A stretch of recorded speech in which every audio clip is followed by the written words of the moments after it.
The twin rotors of the CH-47 Chinook beat a brutal, unforgiving rhythm against the thin, freezing mountain air as we cleared the jagged ridgeline. Down below, Fort Kingston clung to the sheer face of the mountain like a desperate afterthought. For the soldiers of Task Force Sentinel stationed here, the sound of an incoming chopper usually meant a welcome break from the isolation. But today, my arrival brought nothing but confusion. I stepped down onto the icy helipad, hunching my shoulders against the freezing downwash of the rotors. I was dressed in sterile, generic gray cold weather gear. No ranks, no insignias, no flags. All I carried was a heavy black rucksack and a matte gray tactical data tablet. As the Chinook lifted off, disappearing back into the gray clouds, I straightened up and surveyed the outpost. The years of staring into the harsh horizons of the world's worst conflict zones had left their mark on my face, and my silver-gray hair was pulled back tightly into a no-nonsense bun. To any casual observer, I probably looked like a mid-level logistics coordinator or some forgotten auditor from a dark corner of the Pentagon. Leaning against a stack of ammunition crates nearby, Sergeant Austin Brody and his squad watched me touch down with open, casual disdain. Brody was young, cocky, and convinced he knew exactly how the world worked. In his mind, humanity was split into two neat categories: the grunts who bled on the front lines and everyone else. To him, I was firmly in the second category. "Look what the cat dragged in," Private Diaz muttered, leaning closer to his sergeant. "Think she knows where they keep the hot coffee?" Brody smirked, crossing his arms. "She's probably just here to count our bayonets and check our paperwork." He stepped forward to intercept me as I walked off the pad. "Welcome to the icebox, ma'am. You look a little lost. The command tent is straight down that way if you're looking for the colonel." I turned my head slightly, letting my pale blue eyes lock onto his. I didn't react to his condescending tone. I just let the silence stretch for a beat. "Thank you, Sergeant," I said, my voice entirely flat and calm, and kept walking right past him. Brody blinked, caught completely off guard. He hadn't even gotten the satisfaction of seeing me get offended. "Goddamn bureaucrat," he growled under his breath, turning back to his squad. Inside the Tactical Operations Center, Colonel Harrison was hunched over a digital map table. He was a textbook officer, a man who lived and died by standard operating procedures and rigid organizational hierarchies. He'd been warned that a civilian observer from the Pentagon was being dropped into his lap, and he already resented the intrusion. When I stepped into the heated tent, Harrison let me stand there for a full, deliberate minute before he bothered to look up. "So, you're the observer," he stated, his voice dripping with professional courtesy that felt closer to an insult. "I am," I replied. "Eleanor Sterling." He glanced down at his tablet, barely scanning my credentials. "Right. Well, Lieutenant Collins here will show you around the perimeter and get you settled into your quarters. Just make sure you stay out of the TOC during active operations. My people are incredibly busy, and we don't have the luxury of dealing with distractions right now."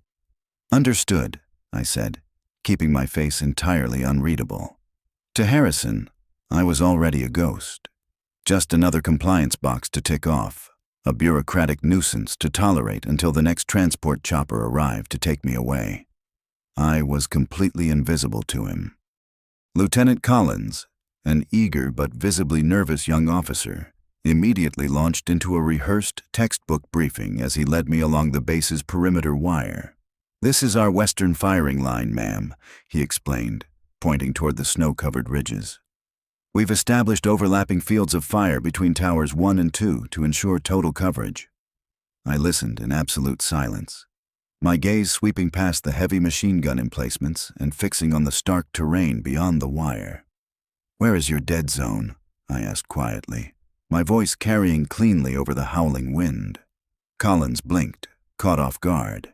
"Ma'am, your blind spots, Lieutenant," I clarified, turning to look at him. "You have a massive dead zone right behind that jagged rock formation 200 yards out, and another one running straight through the northern ravine. It provides a perfectly concealed approach route right up to within 50 yards of your concertina wire. That ravine is heavily mined, Collins stammered, his confident smile completely evaporating. The ravine? Yes, ma'am. It's designated as a primary blocking zone, and the rock formations are constantly covered by our active foot patrols. Patrols can be ambushed, I replied simply. And your redundancies. I assume your primary long-range communication relies entirely on SATCOM. What's your backup protocol? We have a troposcatter link, followed by standard high-frequency radio, ma'am. Collins recited rapidly, as if he were taking a sudden exam at West Point. And the electrical grid powering those systems is completely isolated from the camp's main generator hub. He stared at me, his eyes wide. These weren't the kinds of questions a standard civilian inspector asked. Inspectors cared about fuel consumption logs and ammunition inventories. These were the questions of a seasoned battlefield architect, a commander who knew exactly how bases fell. I need to review the defensive layouts, Lieutenant, I said with a sharp nod. Collins swallowed hard, completely silent now. He quickly escorted me to a cramped Spartan tent and practically ran away, clearly relieved to escape the pressure of my questions. Later that afternoon, I walked into the crowded, raucous mess hall. The long room was a wall of noise, packed with exhausted soldiers. I grabbed a tray of bland, lukewarm stew and found an empty seat at the far end of a long wooden table. The soldiers sitting nearby, all members of Brody's squad, glanced at me, shared a smirk, and ostentatiously turned their backs to shut me out of their conversation. Brody spotted me sitting completely alone, a solitary gray figure in a sea of active-duty camouflage. Seeing a perfect opportunity to entertain his men at my expense, he picked up his tray and strolled over, sitting down across from me with an air of mock concern. "Getting settled in all right, ma'am?" he asked, his voice dripping with false empathy. "It is adequate," I replied, without lifting my eyes from my food. "Good, good," Brody continued, leaning back, "because we're all just dying to know what a Pentagon observer actually does out here in the real world. Are you here to make sure we're folding our socks according to regulations, or are you just counting the staplers for the bean counters back in Washington?" A few of his guys at the next table snickered loudly. It was the classic grunt joke about clueless bureaucrats who didn't know the first thing about the mud, the blood, and the raw terror of the front lines. I finally paused, setting my spoon down. I lifted my head and looked directly into his eyes, then let my gaze drift lazily over his waiting audience. "Something like that," I said, my voice entirely flat, cold, and devoid of emotion. The sheer, unbothered simplicity of my response completely derailed him. There was no flash of anger, no defensive posture, no attempt to assert authority. It was like punching water. I gave him absolutely nothing to grip onto. My total psychological calm made his forced arrogance look incredibly childish and loud.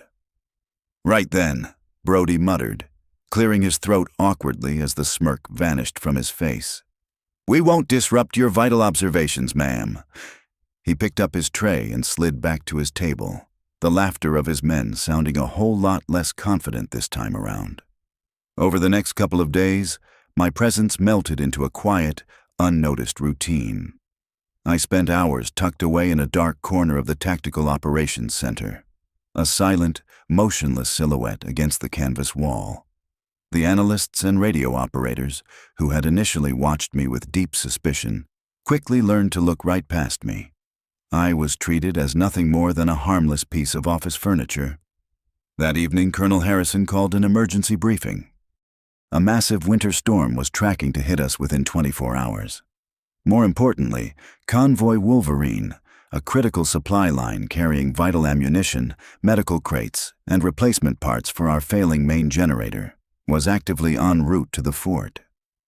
"The weather tracking looks incredibly ugly," Harrison announced to his staff, pointing a stylus at the display. "Convoy Wolverine is going to divert to Waypoint Iron, a protected gorge, and ride out the worst of the blizzard there. They're heavily armed, and the route is completely secure." Confidence practically radiated off the man.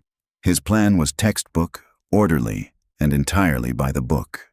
In the back of the room, I stood completely still. My eyes weren't fixed on the convoy's route, though. I was studying the stark topography surrounding it. My silence was a deep, tranquil lake in a room full of loud, self-assured men. To everyone there, I simply didn't matter. But the storm didn't wait 24 hours. It slammed into Fort Kingston in less than 6. It was a howling, ravenous beast of blinding snow and sub-zero winds that wiped out the world outside the thin tent walls in an instant. The whiteout was faster, fiercer, and far more violent than any of their meteorological models had predicted. Inside the TOC, the calm, orderly atmosphere fractured instantly. The first sign of disaster was a violent flicker across the main console. The primary satellite link, the base's absolute lifeline to the outside world, went completely dead. "Comms are down," a specialist shouted, his fingers flying across his keyboard, attempting to cycle to the secondary system. "The signal is collapsing, sir. Something is actively jamming us." The communications tech called out, his voice rising in panic. As if on cue, a massive wave of electronic warfare swept through the command center. The digital map table flickered violently before disintegrating into a chaotic mess of static. Dozens of perimeter sensors screamed in unison for a split second before falling dead silent. Outside, the monitors tied to the watchtowers blinked out, leaving nothing but black screens. "What the hell's going on here?" Harrison roared, the first sharp edge of panic cracking his voice. "This isn't the weather, sir," a young intelligence analyst stammered, staring at his terminal in horror. "This is a highly coordinated electronic attack. They're completely blinding us."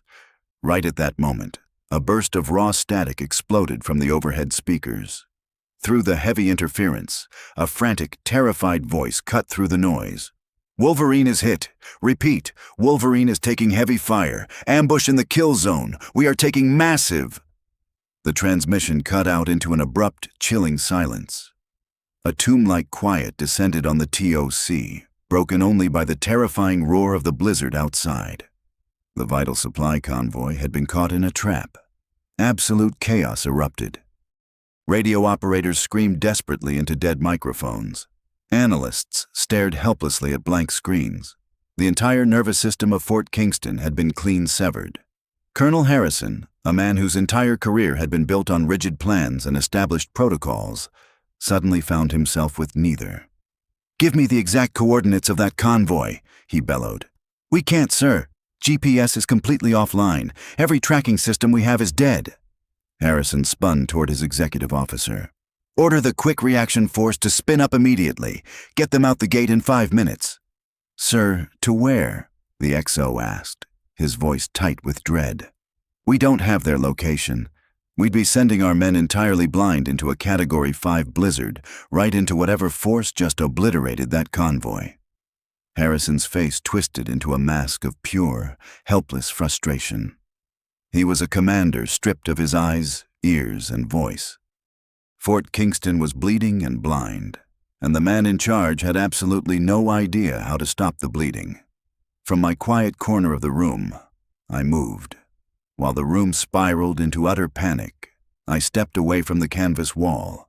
There was no rush in my stride, no fear on my face. I was an island of absolute stillness in a sea of chaos. I walked straight up to the primary communications console, where the young specialist was fruitlessly slamming his hands against an unresponsive keyboard.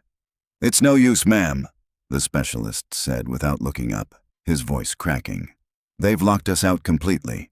We are entirely cut off." I looked down at the complex, encrypted interface over his shoulder. "Step aside," I said.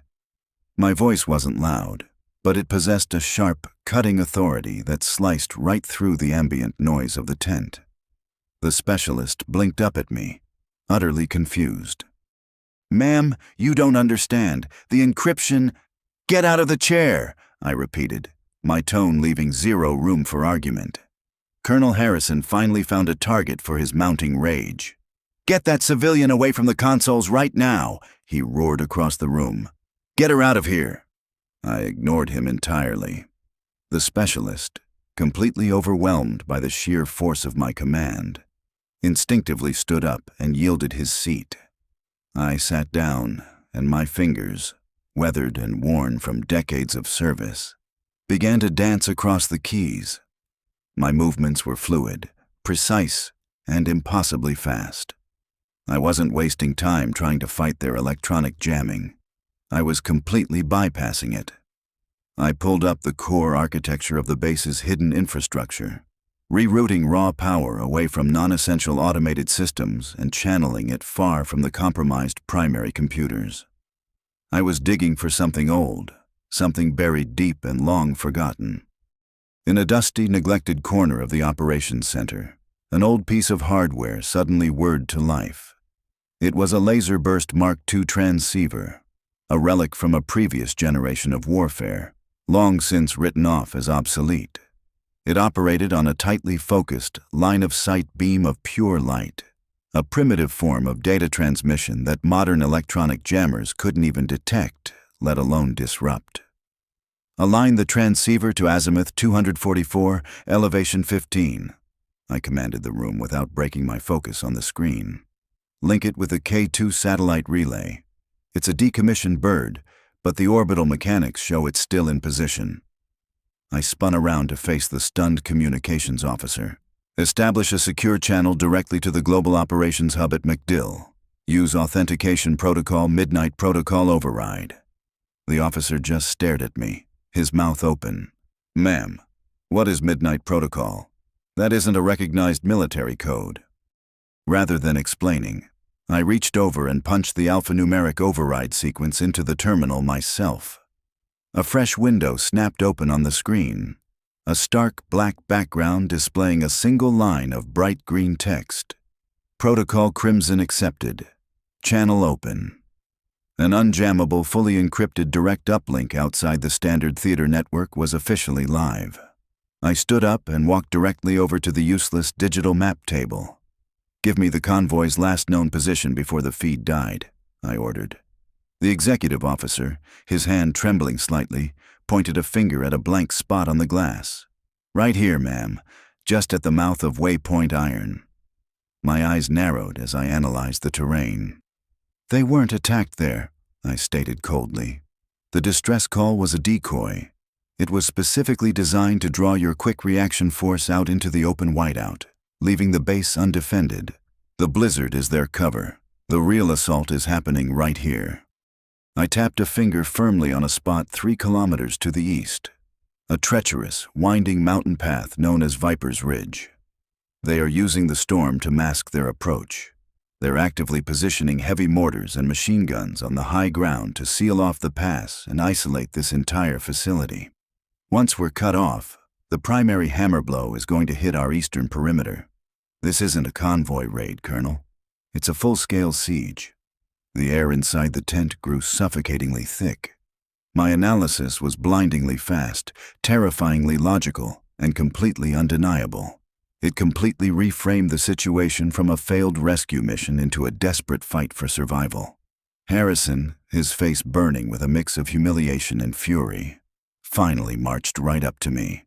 "And who the hell do you think you are?" he hissed, stepping directly into my space. "You are a civilian observer. You have zero authority in this theater. I command this outpost, and I am damn sure not letting my orders be hijacked by a glorified secretary." The calm I had maintained all day instantly froze into a razor-sharp, sub-zero hardness. The temperature in the room felt like it dropped 10 degrees in a single heartbeat. "Sergeant Brody," I called out. My voice was an absolute blade. Brody, who was standing guard near the entrance tent, visibly flinched as if a round had cracked past his ear. Every single set of eyes in the room snapped directly to him. "Take your squad," I ordered, locking my pale eyes onto his. "This is no longer a rescue op. It's a counter-ambush. Your insertion point is right here," I said, slamming my finger onto the map. "You are going to find an enemy advance element, approximately 30 men, setting up a fire support base along this ridge line.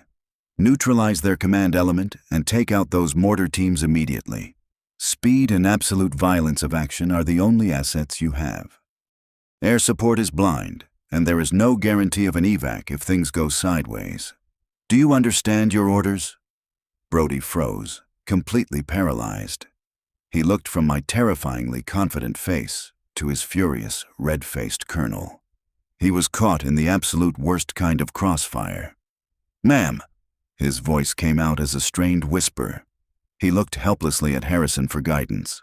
"You will do no such thing, Sergeant," Harrison bellowed, his face turning an angry shade of purple. "That is a direct order. You stay right where you are." Brody was trapped. His years of training screamed at him to obey the colonel, the man with the silver eagles on his uniform. But every basic instinct in his gut told him that the woman standing before him was entirely right. Her strategy was lethal, flawless, and the only thing that made sense. "Ma'am, with all due respect," Brody pleaded, his eyes wide with desperate confusion. "I don't know who you are. I take my orders from the base commander." Then, in a moment of sheer desperation to break the impossible deadlock, he asked the one question that had been hanging over the entire room like a live grenade. "I mean, what exactly is your rank?" It wasn't a joke this time. There was no arrogance left in him. It was a raw, terrified plea for clarity. Who was this woman speaking with the absolute authority of a god? A profound, suffocating silence fell over the operations center. Even the howling fury of the blizzard outside seemed to fade into nothingness. I slowly turned my head, fixing my icy, unyielding gaze directly onto Sergeant Brody. The quiet, invisible bureaucrat was completely gone. In her place stood something ancient, battle-hardened, and terrifying. When I spoke, my voice was low, entirely devoid of heat, but heavy with the crushing weight of absolute command. "General Eleanor Sterling," I said clearly. 4 stars. The words hit the room like a physical shockwave. Sergeant Brody went completely rigid, the color draining from his face as his jaw dropped open. The name Sterling echoed from the deepest recesses of his military history classes, a name old instructors only mentioned in hushed, reverent whispers. The architect of the Anbar campaign, the ghost of Kunar, the mastermind behind a dozen classified black ops that saved entire divisions. A mythical figure so high up the chain of command that her presence in this forgotten mountain outpost was as impossible as a lightning strike in a closed room. Colonel Harrison was equally paralyzed. His righteous anger collapsed into a horrified, disbelieving stare. He knew instantly that this wasn't a bluff. Faking a 4-star general's rank in an active combat zone was an act of treasonous insanity, so catastrophic that no one on Earth would dare attempt it. It had to be real.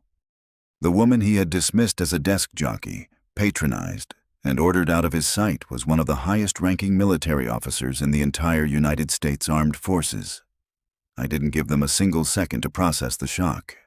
I snapped my attention back to the map table, my voice carrying the full, unyielding weight of my position. "Colonel Harrison," I commanded, transitioning seamlessly into the voice of a supreme commander. "Shift your perimeter defense immediately. Pull your reserves away from the western gate and reinforce the entire eastern sector. The enemy's main assault is going to hit that line, and it's going to happen within the hour. Your quick reaction force will hold their position here as a mobile counterattack reserve. They deploy only on my direct order, after Sergeant Brody's team has neutralized the enemy's fire support. Do you understand your orders, Colonel?" For one agonizing second, Harrison's rigid pride fought a losing battle against his decades of training. He looked down at the map. The strategy I had mapped out in a matter of seconds was daring, unconventional, and brilliant. It was quite literally the only plan that gave any of us a chance to see tomorrow's sunrise. He swallowed hard, his entire worldview completely upended. The arrogance drained completely from his posture. "Yes, ma'am," he said, his voice husky and strained. He cleared his throat, pulling himself up into a crisp, perfect attention. "Yes, General." He turned sharply to his staff officers, his voice suddenly loud, clear, and commanding. All of his previous paralysis vanished in an instant. "You heard the general. Execute those movements immediately. Move, move, move!" The entire operations center exploded back into a frenzy of activity, but the energy in the room had completely shifted. The blind panic had been replaced by a focused, desperate determination. Sergeant Brody, who had been standing there like a statue, snapped back to reality. His reflexes took over before his brain could even catch up. He delivered the sharpest, most textbook salute of his entire military career. "General," he barked, his eyes wide with a cocktail of raw adrenaline and absolute reverence. Without waiting for a response, he spun on his heel and charged out into the freezing storm, screaming to his squad at the top of his lungs, "Diaz! Miller! On me right now! Let's go! Let's go! Let's go!" From the relative shelter of the command tent, I orchestrated the entire defense of Fort Kingston. I was like a conductor guiding a broken orchestra through its most difficult performance. Through the makeshift laser uplink I had established, I funneled a steady stream of tactical data down to the global operations hub, receiving fragmented satellite imagery and intelligence assets that I had personally rerouted using my supreme override authority. I pieced together a crystal-clear picture of the battlefield from mere fragments of information. Harrison stood right beside me, no longer acting as the arrogant commander, but as a silent witness to a masterclass. He watched in awe as I anticipated every single enemy movement, rerouting fire teams to intercept hostile probes and shifting our lines with the prophetic precision of a grandmaster playing chess. Static-laced radio transmissions filtering through our single secure channel told the harrowing story of the battle unfolding in the whiteout. First came Brody's voice, low, tense, and breathless. Visual contact made, engaging hostile mortar teams now. Then, the muffled, rapid thudding of suppressed gunfire echoed through the receiver. A few agonizing minutes later, Brody's heavy breathing filled the room. "Fire support neutralized. Enemy command element is down. We are falling back to the perimeter." Almost instantly, the primary assault slammed into our eastern line, exactly as I had predicted. A massive wave of insurgents, fully believing the base was completely blind and stripped of its heavy support, charged out of the swirling snow. They expected to find a panicked, defenseless outpost. Instead, they ran headfirst into Harrison's entire reinforced reserve, heavily entrenched and waiting for them. The attackers were absolutely cut to pieces. Harrison watched the tactical display as the network at MacDill slowly reconstructed the battlefield. He watched the red enemy icons waver, break formation, and scatter back into the storm. I hadn't just saved his base. I had turned the enemy's own perfect ambush into a devastating slaughter. An hour later, the gunfire faded into silence. The assault had been entirely broken. By the time dawn broke, the violent storm had finally blown itself out, leaving behind a clean, freezing, and utterly silent mountain air. I stood outside the operations tent, holding a steaming metal canteen cup of black coffee, the deep, bone-weary exhaustion of the night showing in the lines of my face. I watched the first golden rays of sunlight paint the distant, snow-covered peaks.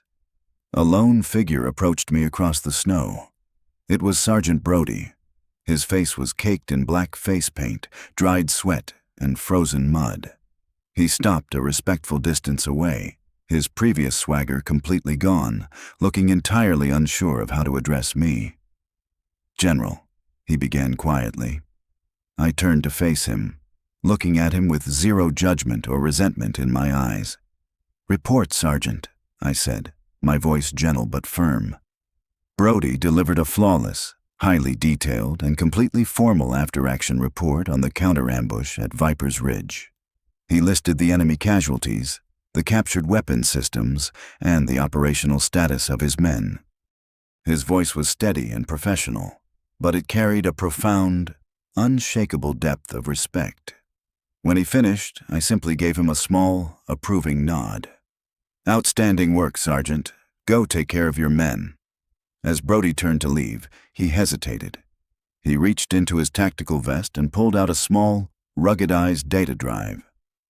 "General," he said, his voice dropping lower. We recovered this off the enemy commander's body." He held out the drive. "We never would have found them, let alone known where to strike, if it weren't for you." The apology he couldn't quite find the words to say hung clearly in the crisp morning air between us. I reached out and took the drive from his hand. "You did your duty, Sergeant Brody," I said softly. "That is the only thing that matters." He swallowed hard, nodded respectfully, and walked away. A moment later, Colonel Harrison stepped up beside me. He stood there in silence for a long time, looking out over the valley. The flush of shame still colored his neck, but it was entirely tempered now by a profound, intellectual humility. "I've read your dossiers, General," he finally admitted, his voice quiet. "The unclassified ones from the War College, at least. They teach your defensive strategies as core doctrine now. I never imagined. I was incredibly arrogant, and I was completely wrong. I want to offer you my deepest apologies, General Sterling." I took a slow, deliberate sip of my coffee, my eyes never leaving the mountain peaks. "You held the line when it counted, Colonel," I replied calmly. "No battle plan ever survives first contact with the enemy. The true test of leadership isn't having a perfect plan. It's possessing the ability to adapt the moment it falls apart." I reached out and handed him the encrypted data drive Brody had just given me. "Your intelligence teams are going to want to tear this apart. It should give them a comprehensive blueprint of the entire financial and supply network that funded this entire operation." With that single quiet gesture, I handed his command right back to him. I restored the exact military hierarchy that the crisis had forced me to shatter. Harrison understood the deeper meaning of the gesture immediately. He was still the master of Fort Kingston. "Thank you, General," he said, the words carrying a lifetime of profound gratitude. In the far distance, the familiar, rhythmic thud of helicopter blades began to echo through the canyon. My ride out had arrived. I gave Harrison a brief, professional nod, a silent acknowledgement that our business here was officially concluded. Then, without another word, I turned and walked toward the clearing where the transport was preparing to land. All across the outpost, operations ground to a halt. Soldiers stepped out from their tents, the mess hall and the vehicle bays, standing in absolute, breathless silence. They all watched the solitary figure in the plain gray jacket walk toward the idling Black Hawk. The rumors had already spread through the camp like wildfire. The old woman, the inspector, the forgotten bureaucrat, was actually General Eleanor Sterling, the living legend. A mythical piece of military history had been walking among them, and they hadn't even recognized her. As I climbed into the cabin, I didn't look back. The crew chief slid the heavy door shut, and the Black Hawk lifted into the air, its rotors kicking up a blinding cloud of fresh powder snow. The men of Task Force Sentinel stood down below, watching the helicopter shrink into a tiny speck against the vast, brilliant blue sky until it vanished entirely. They remained out there in the freezing morning air for a long time. Every ounce of their mockery and disdain had been entirely replaced by a deep, silent, and everlasting reverence.